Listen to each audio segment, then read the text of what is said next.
Более 500 представителей малого бизнеса собрались на первом форуме предпринимателей в Верхоянске. В районе последние годы с участием субъектов малого предпринимательства вводятся школы, детские сады, спортзалы. В районе производятся собственные полистиролбетонные блоки и строятся жилые дома. По 8 видам промышленной продукции и 4 видам услуг субъектам малого предпринимательства Верхоянского района установлены государственные задания по производству важнейших видов продукции и услуг. Я в этом году принимала участие в конкурсе «Ленинские берега», где заняла 4-5 место.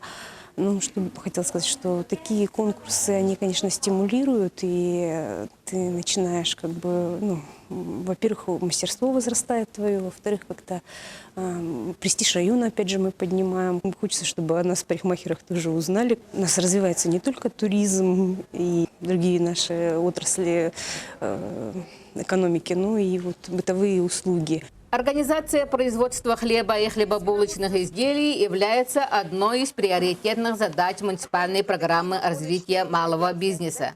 Наталья Юрьевна Корнева вот уже более 20 лет является лучшим пекарем Верхоянского района. Потихонечку научилась печь и хлеб, и булочки, и батоны. С моим коллективом я пришла сюда, к Тане Фрелиной. Коллектив хороший, люди хвалят это все. Так что работаем. Будем работать, пока не выгонят. Малое предпринимательство Верхоянского района сегодня является динамично развивающейся сферой. Так, предприниматели вносят существенный вклад в социально-экономическое развитие, способствуют сокращению безработицы и позволяют создавать атмосферу конкуренции. Альбина Павлова, НВК Саха, Батагай.